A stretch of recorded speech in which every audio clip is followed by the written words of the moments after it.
Magandang araw sa inyo mga kababayan. Ako po si Banat Bay at ito pagkikwentuhan natin, pag-usapan natin na tila makukulong na ho itong si Romualdez ha. At yung iba pa niyang mga kakuntsaba.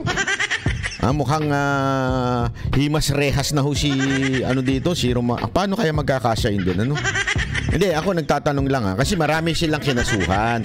Kayo naman, wala naman ako sinasabing iba. Diba? Hindi kasi marami ho silang inasuhan. Paano sila magkakasya sa bilangguan kung sakasakali, diba? Pero alam mo, kung sa ibang bansa yan, grabe ho, maniwala ho kayo sa akin. Kung sa ibang bansa yan, talagang matindi ho ang parusa sa ganyan. At saka talagang baka hindi na nga umabot yan sa dun sa court judgment Wala na siguro, baka na yan. Baka nag-resign na yan kasi alam mo naman sa ibang bansa, meron pang delikadesa, di ba? May honor pa sa kanilang natitira. Pero sa atin, wala, garapalan yan. Pero huwag kayong magalala. Huwag kayong magalala mga kababayan. Sanay naman po si Romualdez sa mga ganyang klaseng kaso. Di ba? Tandaan ninyo dun sa Okada, yung kaso sa Amerika. Sanay na ho siya dyan. Sanay na ho siyang kasuhan ng tila merong involved na pera. Ganyan sanay na ho si Romualdez sa ganyan. Hindi ko alam kung gawain niya na talaga yan noon pa, pero mukha. Hindi ako sure. Hindi tayo sure. Pero gayon pa man, pakinggan natin. Ano ba kasi nangyayari? Kasi ipapaliwanag natin yung tipong maintindihan natin lahat mga kababayan. Ipaliwanag ho natin sa lengguwahe na atin pong maiintindihan, mauunawaan at kung ano ba ang ginawa di umano yung alleged na ginawa ni Romualdez. Ano ba yung kinaso na yan at bakit siya at yung iba pang niya mga kasama, 'di ba? Ipaliwanag ho natin 'yan. Kasi sabi nga nila, tayo ay malayang gawin ang lahat ng bagay ngunit dapat subalit hindi tayo malaya sa mga consequence nito. Ito nga ho ang nangyayari ngayon, okay? Ito pakinggan natin si Pantaleon Alvarez at si Topacio. Pasok. Hindi pa natin mabanggit kung ano-ano po yung mga kaso po na sinampamulan. Yan. Yung una siyempre yung falsification ng legislative document. Dito naman sa Ombudsman, yung violation ng Section 3A kung saan ay sinasabi na kung merong kang ginawa na dihado yung gobyerno at nawalan yung gobyerno, ay po pwede kang kasuhan. Ano ba yung ginawa nilang nagpadihado sa gobyerno? Yung pagsingit ng ito naman, hindi nyo alam. Ano ba ginawa? Hindi pa ba obvious kung anong ginawa nila? Pambihira naman kayo, oo. Hindi. Nililinaw lang ka naman, Banat Bay. Masyado ka naman mainit Hindi, nililinaw lang. Ito, yung falsification of the documents, yan yung falsification, di ba? Falsification of document, number 1, tsaka yung sa Ombudsman. Yan daw yung mga, ano ba yon? Ibig sabihin ng falsification of documents sa madaling salita sa Tagalog palyado, mali pineke, parang ganun. Yung dokumento na peke kasi tandaan niyo, blanco, di ba? Pero yung pinapirma sa presidente hindi blanco. So anong klaseng dokumento 'yun, di ba? Peke ba 'yun o hindi peke? 'Yun ang sinasabi peke. Pangalawa, para bagang sabi doon sa Ombudsman yung kaso na yon na kung saan sinasabi na naging dihado o nalugi ang taong bayan. Kaya may pananagutan sa Ombudsman. Bakit sa Ombudsman? Kasi nga pag sa Ombudsman yun po ang nagpaparusa sa mga opisyal ng ating bayan. So parang sinasabi doon, because of you performing your duty nadihado ang taong bayan. Tama nga naman, di ba? Dahil nga sa katarantaduhan di umano nila, yung alleged na kanilang kinakaso nila Pantaleon ay yung nadihado tayo doon sa PhilHealth, di ba? Zero budget. Yung mga nilipat na budget, isang nabanggit nga ni Bato. Narinig ko sa isang interview, pinaglaban daw niya yung modernization ng National Defense, yung Department of National Defense. Pinaglaban niya yung modernization nun. Tapos biglang pagdating dun sa final, dun sa BICAM, nabawasan. Galit na galit daw siya kasi parang sinasabi niya, anak naman kayo ng wewe, pagkausapin ng China ang iingay ninyo. Hindi, kailangan nating palakasin ang ating mga panlaban sa China. 'Di ba? Kailangan natin i-modernize ang AFP para tayo makalaban. Lumaban tayo. Yung mga, 'di ba ganyan yung mga tarantadong mga congressman? Ang kala mo iingay, akala mo talagang concerned sila, pero nung BICAM report na daw, binawasan naman yung modernization ng ating national defense. Ibig sabihin yung AFP na yun binawasan. Ibig sabihin, alam mo, dito yung mga salita lang ng mga tarantadong mga politiko na kesyo, lalaban tayo, kailangan natin tulungan ang ating AFP para sa kanilang depensa, para ipaglaban ng Pilipinas against China. Pero pagdating naman sa budget, hindi naman, binawasan pa. Diba? Ganun ho katarantado itong mga politiko natin sa bayan natin. Iba yung sinasabi, iba yung sa ginagawa. So, dahil diyan, merong pumapasok na parang sinasabi ni Pantaleon Alvarez at ng kanilang grupo na yan po ay nadidihado ang bawat Pilipino. Kaya pumasok ko yun sa ombudsman. Okay, so naintindihan na natin ha. Tuloy natin. O, pasok. Imagine 241 billion pesos. Ang laking halaga yan. Hindi mo pwedeng sabihin na typographical error yan. 241 billion. 241 billion daw ang parang dinaya. Kasi yan 241 billion na yan po yung inilagay doon sa blanco. So itinotal nila yung, ito yung, di ba, yung mga blanco-blanco dyan. Wala laman yan dati. Tapos finil upan nila ang total 241 billion. Ito, pakinggan natin ulit. Sus, ang laking halaga yan. Hindi mo pwedeng sabihin na typographical error yan na kinurek ng technical working group. Oo, ang tanga naman nun, di ba? Hindi, ito seryoso kasi yan yung palusot ni Kimbo na hindi, ano lang yan, kinorek lang yan, typo lang yan.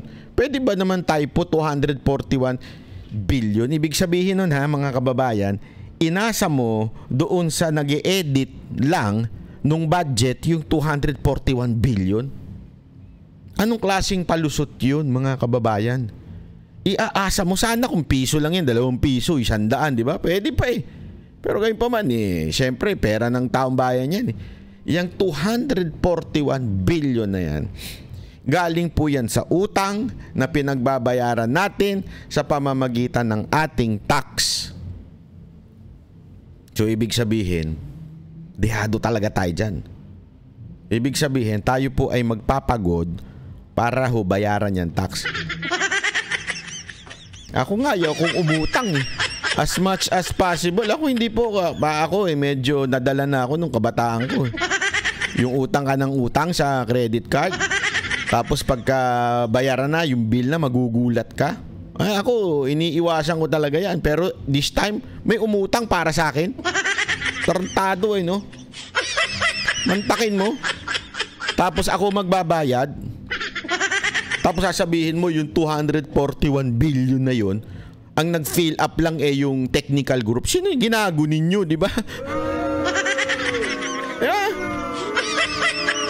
Ito yung matinding kawalangyaan na sinasabi nila. Ito yung matinding katarantaduhan na ginawa ho nitong mga congressman natin. Kaya tuloy natin to. Tuloy. Mahirap po, ang laki ng amount na involved. Ito ba yung mga blanks? Opo, yan yun. Binilang nyo po yun, parang kinumpit nyo lahat. Marami yung blanco na yun. Ngayon, nung tinignan namin ano yung mga nilagay nila doon sa blanco, tinotal namin, umabot sa 241 billion.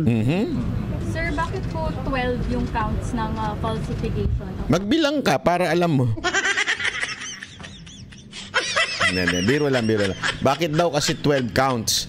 Ito, ipapaliwanag ni pinakamatikas na abogado. Legislative document. Palagay ko, mas magandang sagutin ni Atty. Topacio yan kasi siya naman yung lead counsel. Attorney. Well, kaya po, 12 counts yan, ay 12 times po nilang pinunuan yung mga blanks. Yun po ang inapprove ng BICAM ay 0, nakalagay 0. Dapat po yun pagdating sa Pangulo, 0 din. Hindi pwedeng palitan yun unless may typographical error, maling spelling, maling formatting. or misspelling, yun lang po ang kailangan, o wrong grammar. Hindi po pwedeng ilagay yung zero, gawin mong 90 billion or 80 billion o kahit 10,000 pesos po. Hindi nyo pwedeng gawin yun. Kahit piso nga basta zero. So 12 times po namin nabilang na meron pong ganong insertion. 12 yung times. singit, oo. Ibig po sabihin, si Speaker Romualdez ay mahilig sa singit. Naku po, patay tayo dyan. Anong singit kaya yan?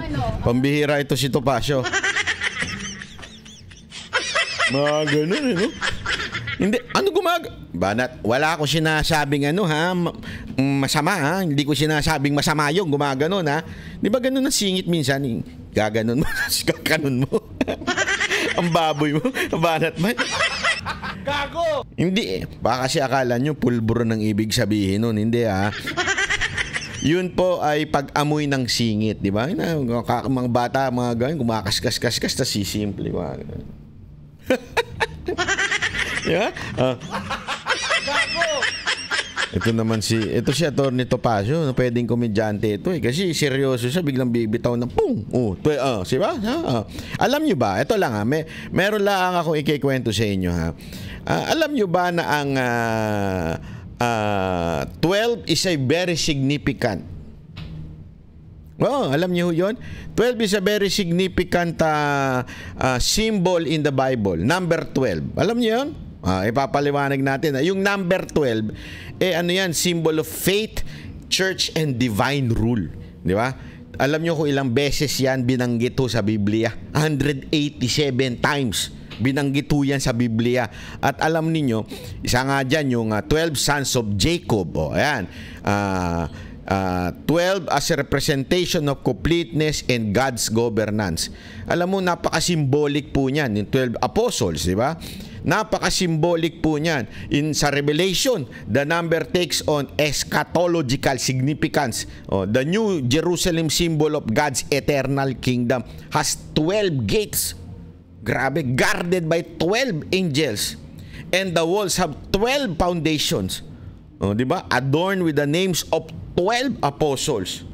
Grabe ho. Hindi ho kasi magbabanggit ang Biblia ng aksidente, nabanggit lang. Ayan ho ay merong symbolism, yung 12. Alam mo nung ko nga ito, yung 12 counts na to.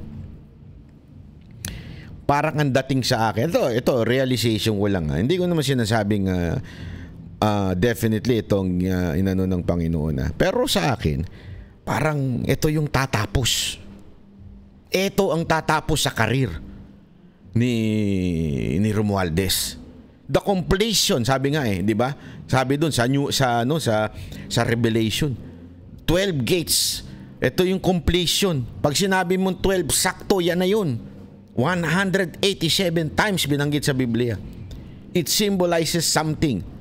Completeness, yan ang sinisimbol ng 12. Spiritual order instituted by God's across different covenants. So 12. Alam mo, ito lang masasabi ko sa inyo mga kababayan. Hindi ako pero may yan Sa tingin ko, ito yung balik. God's judgment on people na nandedehado sa kapwa nila. Kasi paulit-ulit ko sinasabi sa inyo, hindi ho natutulog ang Panginoon. Wag ho kayo mawawala ng pag-asa kasi minsan, di ba, nakakaramdam tayo ng may pag-asa pa ba bayan natin? May pag-asa pa ba ito? Talagang sagad sa korupsyon ang ating mga opisyal. Sagad sa wag ho kayong mawawala ng loob. Hindi po natutulog ang Diyos. Hindi ho natutuwa ang Panginoon pag meron hong taong nadedehado ng injustice, pag merong naloloko. Dahil tandaan ninyo, lahat po yan ay nilikha ng Diyos, kaya ayaw niya pong ganyan. At ito na ho yung siguro, sa akin naisip ko lang, maaaring mali ako, pero ano sa tingin nyo? Ito na yung tatapos sa kawalangyaan ng ating mga congressman. Ito na yung tatapos ng kanilang mga karir. Baka mawala na sila dyan sa kamara. Etong 12 counts na idinimanda nitong mga matitikas na grupo na ito. Naisip ko lang naman po yan. Ano ho kaya sa tingin ninyo? Sabihin nyo nga sa akin, i-komento nyo nga ho dyan, kung ano sa tingin ninyong ang ibig sabihin yan. Respondents dito.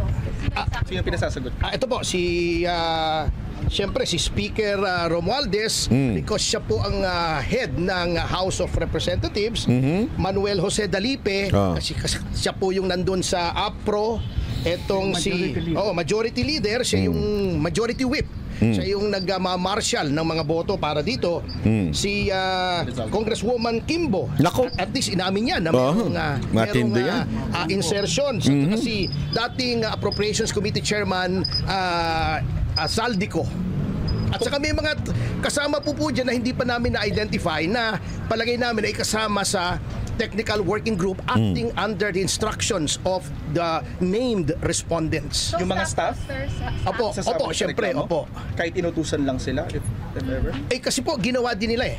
So, they have to justify kung kanilang in-insert under the directions na ito ay lawful na instructions. Kasi kung unlawful yung instructions, liable din po sila. Complainant din kayo, Sir, dito? Opo, complainant din po ako. Bakit po kayo sumali as complainant? Alam niyo po, ako ay I'm doing this in representation of the Citizens Crime Watch. Ito po yung aming presidente. Ako ang national chairman. The Citizens Crime Watch has been in existence since 1992. At talagang pakialamero po kami. Basta may nakikita kaming palagay namin ay may graft and corruption, ay pinafile po namin. Kami po ang nag-file nung sa Dingbac siya. Now Congressman then Secretary Garin na ngayon ay nililitis na sa Sandigan Bayan. Kami po ang nag-file doon kay Commissioner Guanzon ng graft na ngayon po ay nililitis na sa RTC Bulacan. At marami pa po kaming ibang na-file po rito, yung sa SUP 44 against former President. So, itong grupo niya talaga namang sarap sumali dyan sa mga ganyang grupo.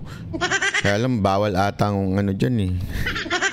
Kailangan matatalino katulad ni Atty. Topacio. Hindi, ito pa papaalala ko lang din sa inyo. Alam niyo ho ba yung 12? One of the significant story in the scripture, in the Bible of that 12, naalala nyo yung may na-encounter ang Panginoon na 12 years na siyang nagsasuffer, nagbi-bleeding, 12 years.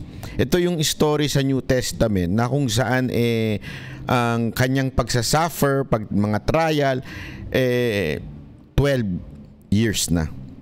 Until na-meet niya ang Panginoong Yesus at siya po ay napagaling at naayos, gumanda ang kanyang buhay. Sabi nga, it reminds the deliverance through often delayed is never denied, even if it's 12 years. Completion, ika nga. Doon. Alam mo, mga kababayan, hindi naman siya pero these 12 counts, nakakatuwa lang. Kasi mukhang eto na yung eventually ending ng mga hinayupak nating mga congressman at dito na maaayos ang ating bayan. Kasi alam mo, sabi kasi nung iba, Banat Bay, ano naman yan eh? Alam naman natin, hawak nila judge, hawak natin nila ang piskal. Baka ma-dismiss din niya mga ganyan. Tandaan ninyo ito Maraming mga ganyang kaso na iba ang naging-resulta eventually. Bakit to kanyo? Kasi nga, ngayon, marami sa kanila, mga piskal, sabihin na natin takot. Hindi ko sinasabi yung piskal dito. Maaring yung mga piskal, yung mga judge, takot gumawa ng move ngayon. Kasi nasa kapangyarihan ho yung mga pagdidesisyon na nila, takot to sila. Usually, dinidelay nila yan, dinatawag nga nila dyan, dinidribble lang nila, hanggang matapos na yung nasa kapangyarihan ngayon. Alam naman natin, in 3 years, hindi na speaker rin si Romualdez. Alam naman natin, even if kung tumakbo man yan, kasi alam natin, presidente na si BP Sara 2028, di ba? Kung tumakbo man yan, hahabulin pa rin siya ng justice. Alam niyo kung bakit? Kasi hindi naman po sila yung mga judge po yung mga piskal medyo diyan nagkakaanuhan nagkakalusutan diyan diyan medyo nagkakaan. Pero doon po sa husgado, diyan medyo talagang titingnan nila yung merits Titingnan talaga nila, sandali. Talagang may blanco This is a real document Di ba? Hindi nila pwedeng i-deny yan. Kasi BICAM report yan, certified yan. Doon nagkamali yung yung mga tatanga-tanga nandiyan sa Congress eh. Certified po yan, bakit nga naman may blanco? Hindi nila naisip na bawal yun. Akala nila siguro wala namang papansin sa atin, makapangyarihan naman tayo, 'di ba? So inisip nila wala. Kasi we are on power, 'di ba? Kaya lang mga kababayan, yung mga judge, hindi sila pwedeng sandali. Blanco ito tapos sasabihin nila, ano na natin to? I-dismiss na natin yung case. Mantakin mo, pag-aaralan yan ng bawat Pilipinong nagte-take up ng law at mapabanggit yung pangalan nila na itong si judge ganitong naging desisyon kahit obvious na may blanco. Kaya hindi rin po sila basta-basta na nagdidesisyon ng masyadong malayo sa posible, 'di ba? Ano ibig sabihin? Minsan yung mga judge, syempre, as much as natatakot, gusto nilang kumampi doon sa isang panig dahil sa nasa kapangyarihan nito, pero to the extent lang. Pag sobra na yung katarantaduhan, hindi na ho nila kayang pagtakpan. 'Di ba? Ang gagawin ho nila diyan, dinidribble na lang nila. Ibig sabihin, malamang sa malamang, para mawala na muna yung nasa kapangyarihan, tapos dun sila magde-decide. Kaya nga sabi ko sa inyo, maybe not now, but this move, itong grupo na ito ay napakaganda. Dahil sabi ko nga sa inyo, this is not about politics. Kasi iniisip nyo ba politika? Hindi. Kung politika yan, sana dumaldal na lang ng dumaldal, ginamit na lang. Huwag na tayo magsampahan ng kaso kasi daldalan lang naman ang labanan dito, palakasan ng boses. Di ba? Hindi ho Ito po ay tunay na legal na away o laban. Kasi talagang, hindi. Huwag natin daanin sa daldalan. Dito tayo sa husgado. Punta tayo dito. Ito, pag-usapan natin. Ito ang ating, yan ang maganda. Kaya hindi ho ito politika. Mas politika pa po yung impeachment dahil mga kababayan, alam naman natin number games lang po yun. Diba? Kaya nga sabi ko kung seryoso talaga kayo at sinasabi ninyo na may illegal na ginawa si BP Sara Duterte, ba't di nyo kasuhan sa korte nang magkaalaman? Hindi ko naman sa nilalait ho itong ating mga senador. Yung mga senador po kasi ang tatay yung judge. Marami ho sa ating senador hindi naman po abogado. How are they going to know yung mga rules sa court? How are they going to judge na talagang matinding pag-aaral ang dapat nilang gawin? Hindi ho sila abogado. Pero gayon pa man, it is because bilangan lang yan O sino kampi nito? Tansyahan yan Malalaman yan, tingnan ninyo. Malalaman yan pagkatapos ng 2025 election. Kung sino ang mas may hatak, yun ang kakampihan nitong mga senador na nasa gitna ngayon. Pag uobserba nila yan sino kaya ang mas mananalo? Yung mga tao ni PRRD o yung tao ni Marcos? Kaya nang matinding usapin ngayon mga kababayan. So ibig sabihin lamang po nun, talagang diyan parang tatansyahin ngayon ito ng mga nasa gitnang senador, yung mga hindi re-electionist Kasi marami dyan, 12 pa yung hindi re-electionist dyan. So hindi nila alam kung saan sila boboto, titingnan nila ngayon sino mas nanalo. Ibig sabihin na doon ang pulso ng taong bayan. Ganun ang tansya nila dyan. Kaya mga kababayan, ako, paulit-ulit ko sinasabi sa inyo, sana ikampanya po natin. Hindi lamang po iboto ikampanya po natin straight. Diba? Straight po. Straight PDP po ang ating iboto. At yung mga guest candidate. Diba? Yung mga kaalyado katulad nila Tony Vic at syempre si Pastor Kibuloy, number 1 yan At syempre itong si Marcoleta. So yan ang mga natin. Kasi diyan magkakaalaman kung malalaman natin. Tandaan niyo ulitin ko, whether you like it or not, this impeachment is a political thing. Hindi ho yan, guilty ka na ba? Hindi, walang ganun dyan. You don't, sabi nga dito napakinggan ko ito, panoorin nyo sa mga sa mga interview ng mga political, yung totoo, yung mga nasa gitna. ito daw impeachment, hindi doesn't, yung, di ba sa court, kailangan mo beyond reasonable doubt? Dapat, doon mo, isang tao, doon mo huhusgahan na kung siya may sala o hindi, beyond reasonable doubt. Ibig sabihin, walang kaduda-duda. Nagkasala siya, pinatay niya, ganun. Walang kaduda-duda kahit kapiraso. Dito daw sa impeachment, hindi ganun.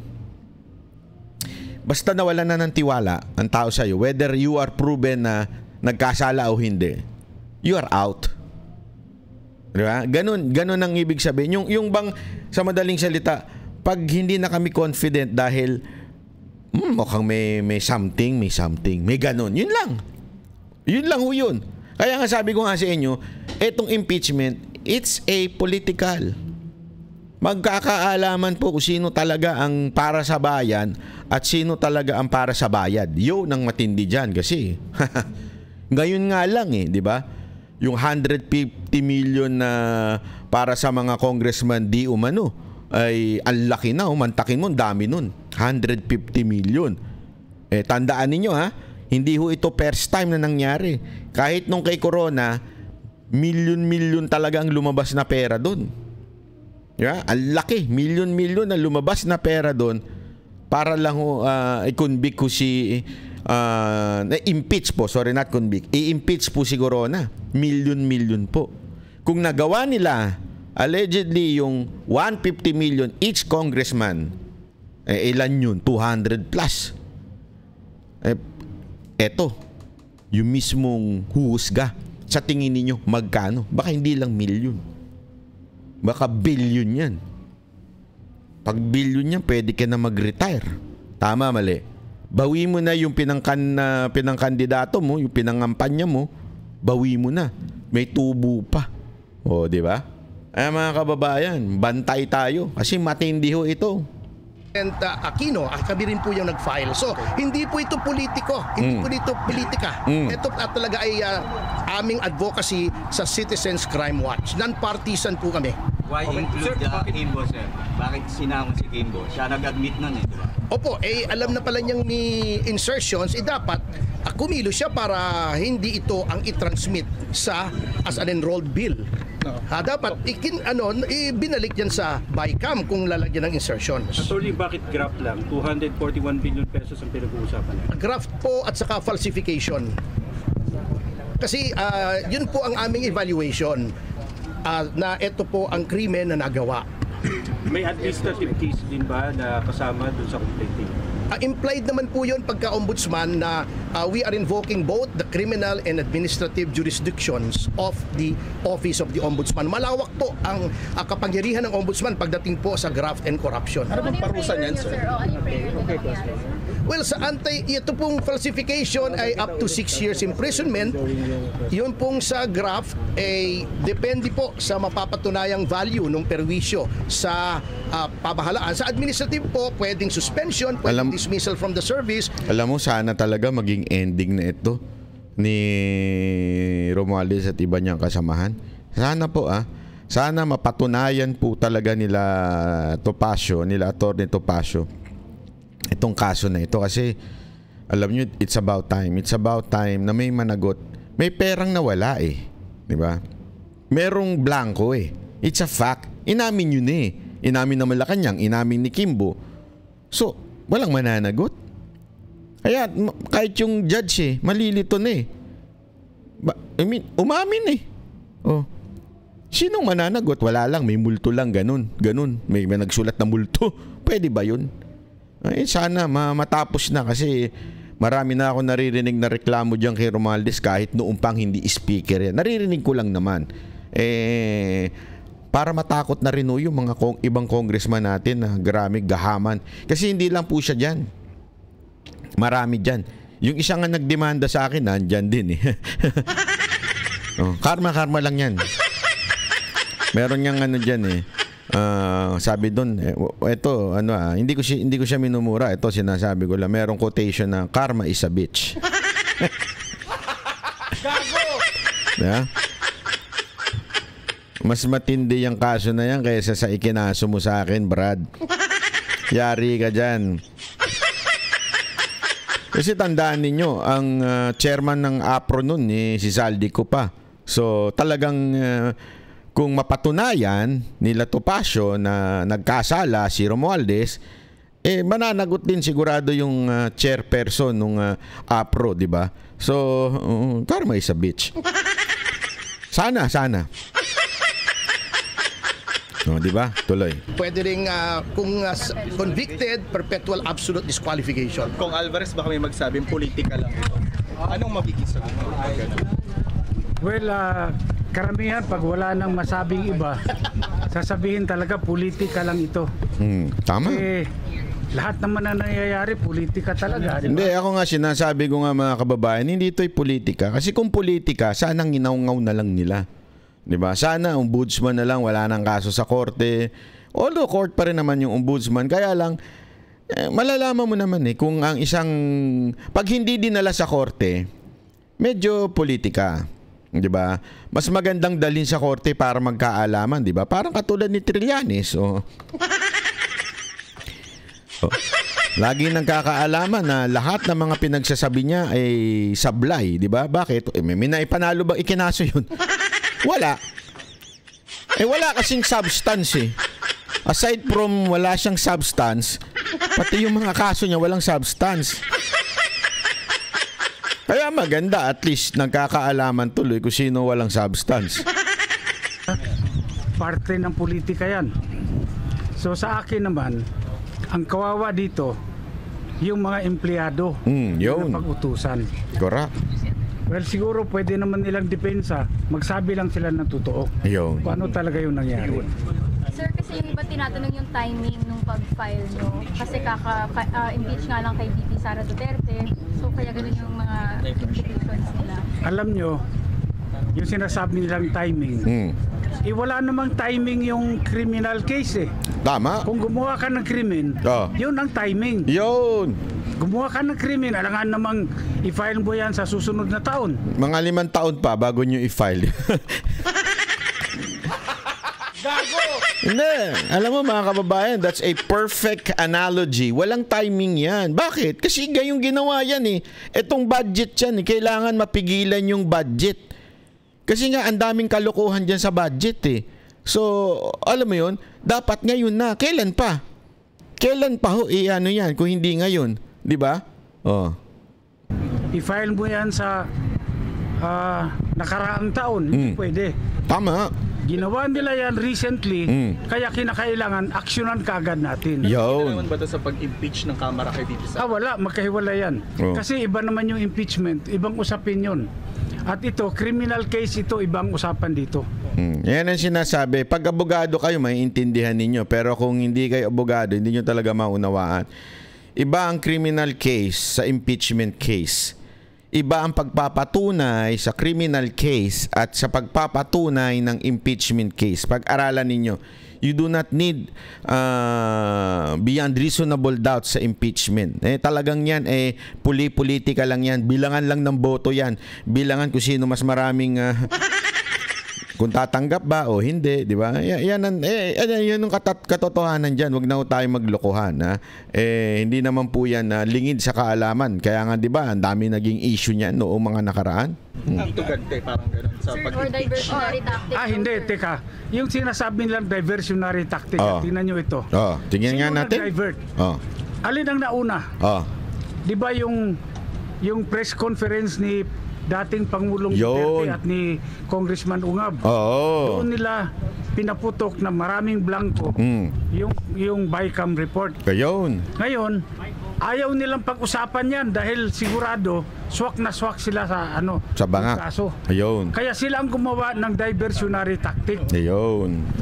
Gumawa sila ng issue na matatabunan itong iskandalo sa budget. May narinig kasi ako, sabi nila hindi naman daw diversionary tactic to kasi hindi pa naman kinakalimutan yung budget. Hindi, diversion ito.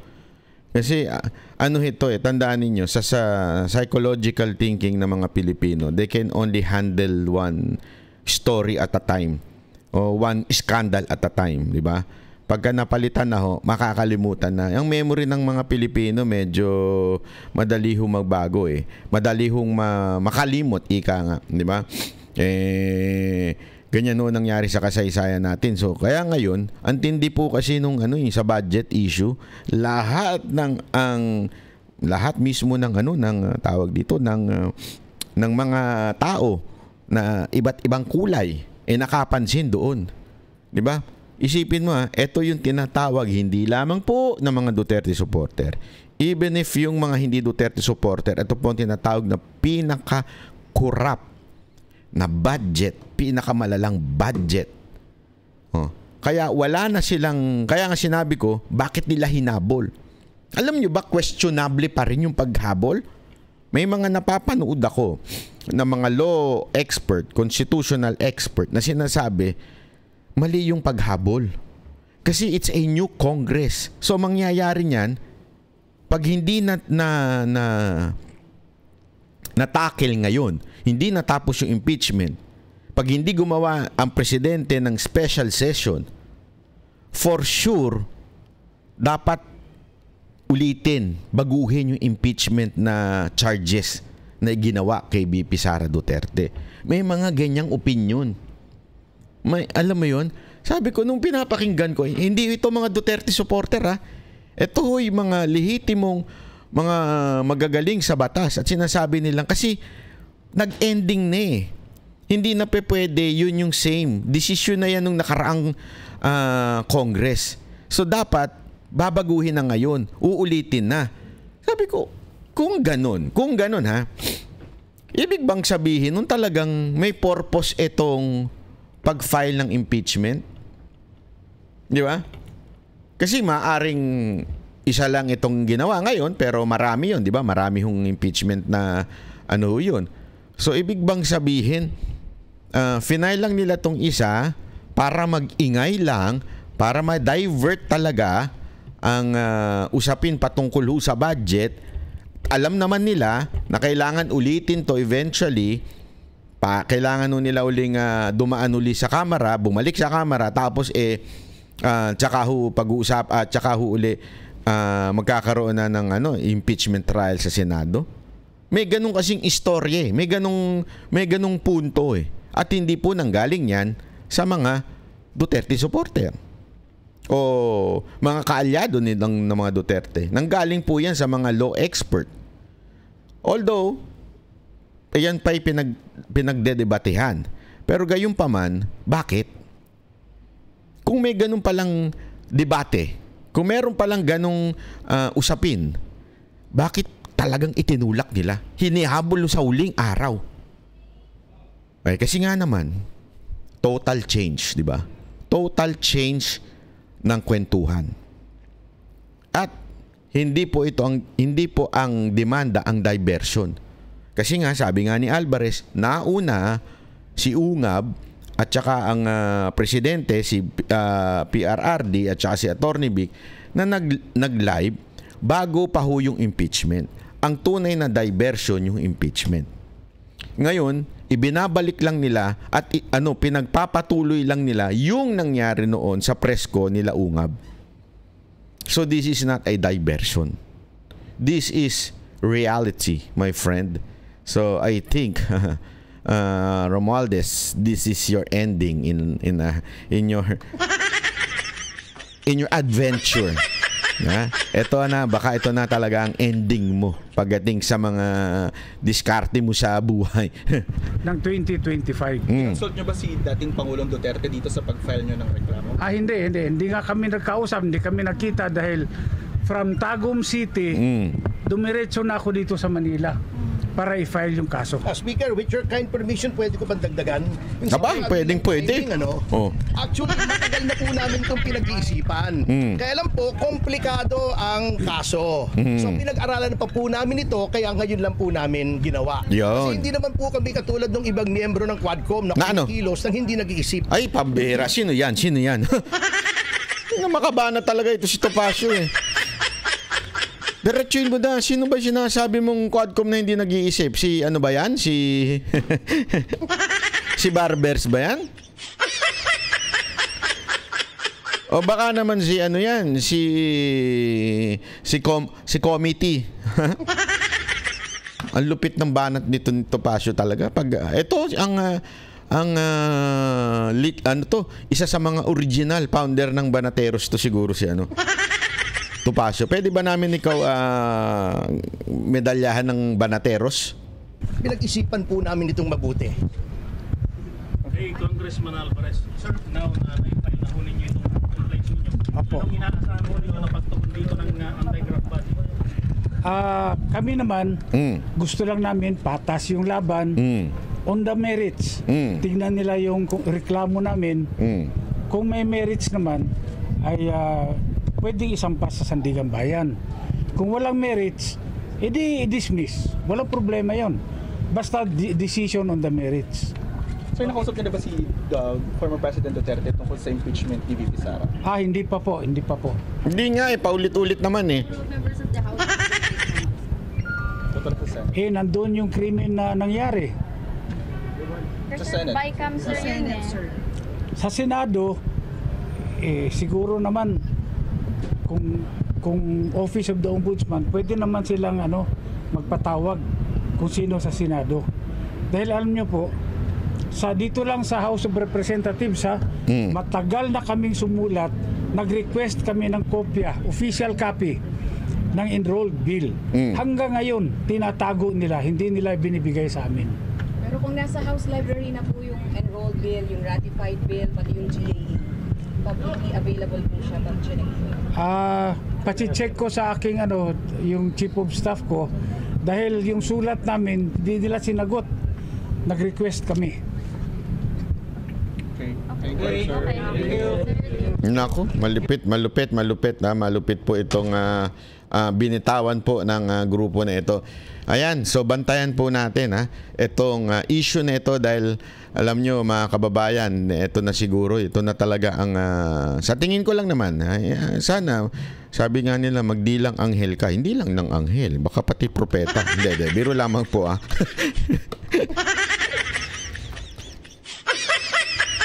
Hindi kasi alam nyo mga kababayan hindi na biro itong nangyayari na ganito sa ating bayan na kung saan pera talaga ng mga Pilipino Okay lang sana kung pera lang nila Ang nakakainis dyan. Ako di ba sabi ko sa inyo, I always go out of the country pagkakaya ng aking schedule at saka syempre kasi meron din po tayong na negosyo. Pero every time po ako nagpupunta ng ibang bansa, napapakamot ako. I cannot stop myself comparing our country with other country. Not only in Japan. Although madalas kasi nandun din po kasi yung aking partner. Uy, partner? Anong partner yan? Business partner to. Hindi ito yung katulad nung kay Igerman ba yun? Yung may best friend. Walang ganun. Hindi ako ganun Business partner ito. Sacho, lalaki itong ka-business partner ko. Wagyu. Hindi alam nyo, ito walang biro. Pag naandun po ako sa Japan, nalulungkot ako. Naiiyak ako. Kahit masaya doon, naiiyak ako minsan. Kasi, sabi ko, bakit yung mga Pilipino dito kaya naman sumunod sa batas? Bakit yung mga Pilipino dito maayos naman ang buhay? Masisipag naman. Sila ay talagang masasabi mong they are good citizens. Diba? Wala ka masyadong makikitang mga tarantado dun Yun lang, nawala na isa. Hindi ko na sasabihin kung sino. Pero talagang mababait sila magagaling, ginahangaan. Alam nyo, marami sa kanila, ang trabaho nila talagang matindi. Hinahangaan po sila. Pero pagdating sa Pilipinas, bakit ganun ang itsura ng Pilipinas? And sad to say, Pilipino, tayong mga Pilipino, sad to say, kahit magdamit pa tayo ng mukha na tayong mga Satcho at Hapon, they would still look at us as Filipinos. Whether we like it or not, yan ang tingin nila sa atin. Di ba? Akala nyo ba, lalo na ngayon, dati siguro maaari pang matago, pero ngayon hindi mo na matatago, Hindi mo na matatago, pero mga kababayan, ngayon, balita ay nalalaman din kaagad sa ibang bansa dahil sa social media. Mantakin mo, kung isang korupsyon na i-involve ang Speaker of the House. Diba? This is not the first time. Sabi ko nga sa inyo, diba, meron pa yung sa Amerika, sa Okada. Meron pang kinasangkutan doon. O may kaso pang dinidinig. Hindi ko sinasabing guilty na, dinidinig. Sa Japan, no, wala na. Nag-resign na po yan. Yung marinig lang, o masabihan lang na meron kang kaso, resign na ho kagad dyan. Diba? Baka hindi lang mag-resign. Bawal banggitin dito yung delicates. Yeah? Isa atin, gara pala ng mukha. Wala, gara pala. Hindi, walang biro, talagang gara pala ng mukha sa Pilipinas, di ba? Yung obvious na, mantakin mo 200,000 lang ang sahod mo. Tapos ang relo mo naka-hublo. Naka-Rolex, di ba? Tapos yung mga mga bag mo talaga nga namang 100,000 pesos. Bag pa lang yun, maliit lang yung wallet. Na Christian Dior, mga ganyan-ganyan. Mga Gucci, ganyan. Mga ganyan-ganyan. Hindi ko alam eh. At saka herpes. Hindi ko alam at ginawang bag yung herpes. Hindi, Hermes pala, hindi herpes. Mantakin mo, 200,000. Dati lang siya nagta-tricycle. Hindi ko si Romualdez to. Ibang congressman ito. Pero kasama siya dyan sa kinasuhan. Dati lang nagta-tricycle, nagpe-pedicab. Ngayon. May artista van na. Pero 200,000 lang ang sahod niya. Iba na relo, iba ng You understand the logic? Sabi ko nga, bakit ganun? Sana kung yumaman yung kanyang distrito, kung mayaman yung kanyang lugar, okay lang di yumaman, di ba? Kasi wala namang problema kung maunlad ang iyong lugar, napaunlad mo. Sasama kang uunlad. Pero kung ikaw lang ang umunlad, may something doon, di ba? Kaya nga ako, ito. Mga congressman, ito sa darating na eleksyon na, tingnan ninyo yung mga congressman ninyo. Tingnan ninyo yung congressman ninyo kung gaano umasta, kung sila ba ay sobrang luho, yaman, nagpupunta sa ibang sa ibang bansa, tapos kayo, ang itsura nyo dugyutin pa rin hanggang ngayon. Yung lugar ninyo dugyutin pa rin hanggang ngayon. Yung lugar ninyo, kung merong sinasabi nga yung world class, kayo ang walang class. Di ba? Kung malaki ang diferensya between you and your congressman, people of the earth, medyo magising na kayo. Bakit? Nabubulsa po. Nabubulsa yung pera ninyo. That is for sure. Pero kung maunlad kayo at maunlad din yung congressman, okay lang. Kaya nga sabi ko nga sa inyo tingnan ninyo yung lugar ninyo. Wag na ako magsabi kung kurap ang congressman ninyo. Ngayon, ang tanga mo, kung iboboto mo pa uli ang same congressman na yan. Hindi, gano'n lang kasimple, mga kababayan. Wala na tayong lokohan. Di ba? Wala na po tayong lokohan. Kung nakita mo na nga na sobrang yaman ng congressman mo, yung lugar nyo ang pangit, tapos iboboto mo pa rin, ang tanga-tanga mo na. Yeah. Para bagang nakita mo nang hinuloko ka ng jowa mo. Lokohin ka ng jowa mo, harap-harapan, may nilalaplap. Tapos pag uwi, sasabihin sa'yo, hindi, ikaw naman talaga mahal ko. Di ba? Tapos, bubukaka ka naman, di ba? Anong tawag sa'yo? Hindi, sagot kayo, anong tawag sa inyo? Di ba? Nakita mo na yung jowa mo sa labas, may nilalaplap. Hindi ko masabi kung babae o lalaki. Masama pa nga niyan, lalaki yung jowa mo, yung nilalaplap niya, lalaki rin. Ang inan niya.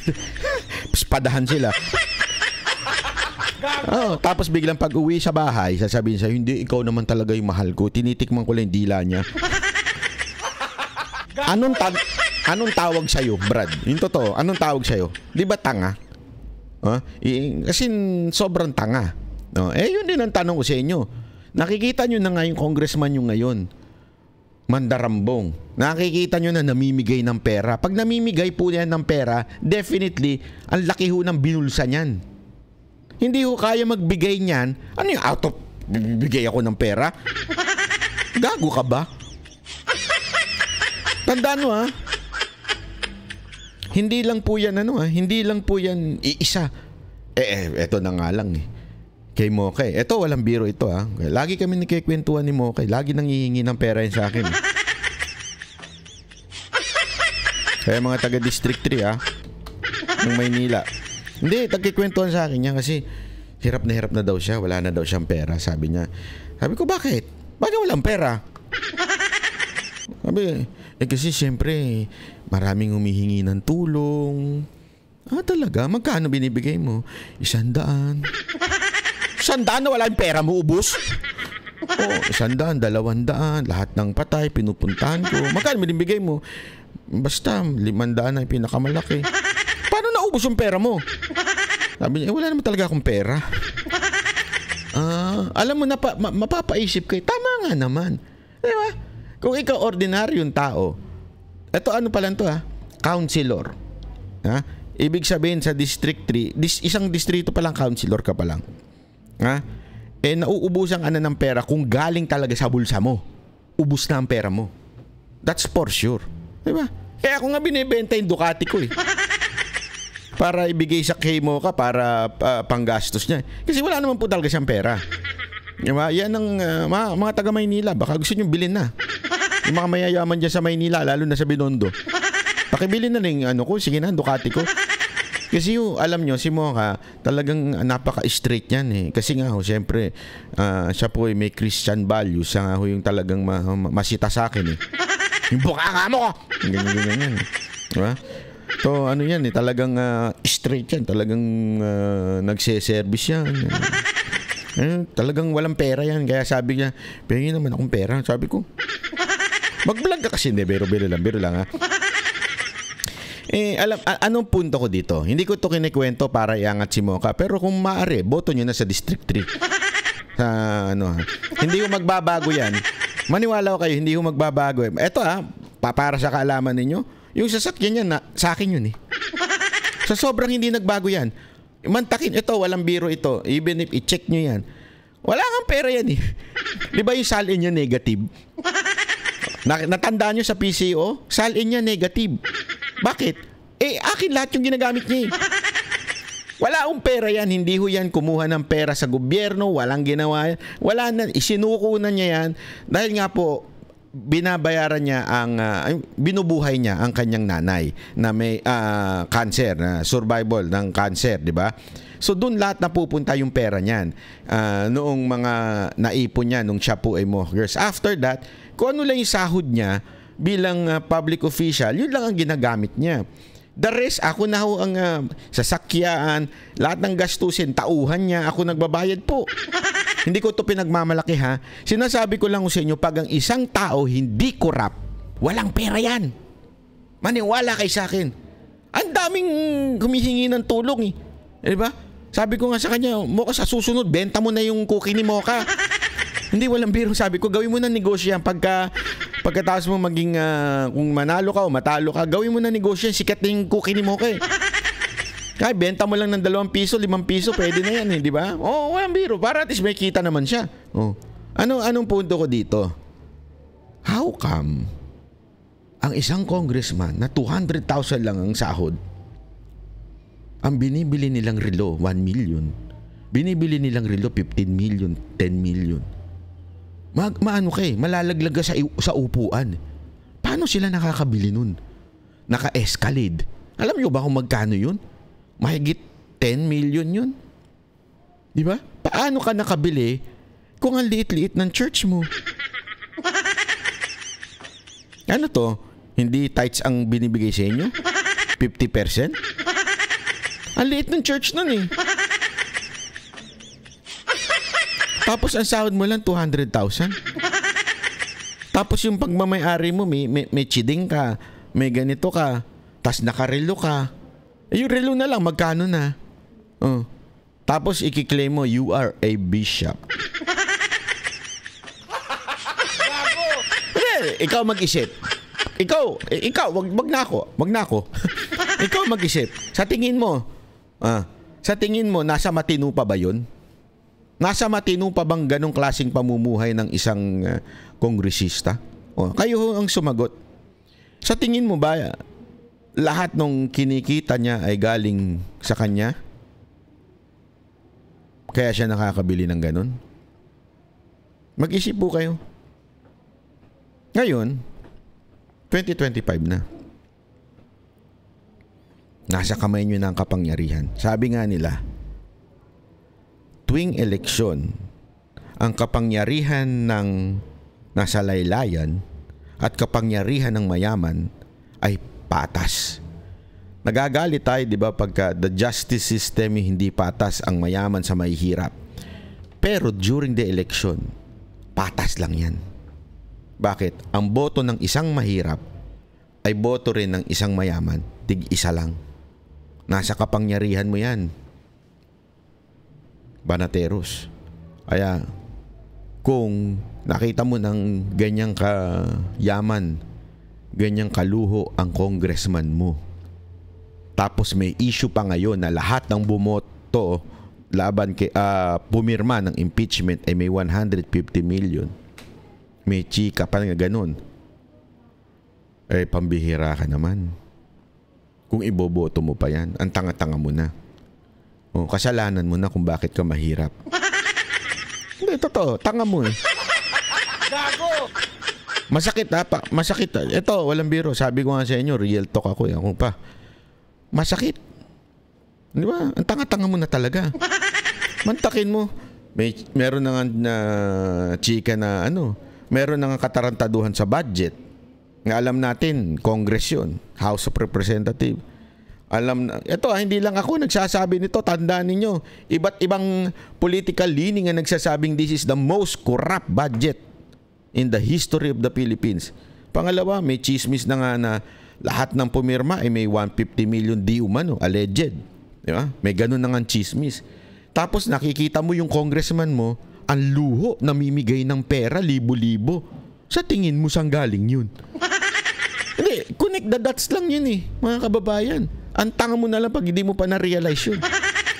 Paano sila nakakabigay ng ganong kalaki? Hindi lang, tandaan ninyo hindi lang naman iisang barangay lang yan eh. Ilang barangay yan. Alam nyo ba, kinumpute na namin ni Mocha kung magkano ang gagastusin niya sa pamimigay lang niya ng mga nung etong nakaraan bago mag campaign proper. Di ba, namimigay siya ng cookie ni Mocha. Tapos ilang barangay, yung ibang mga tinutulungan niya.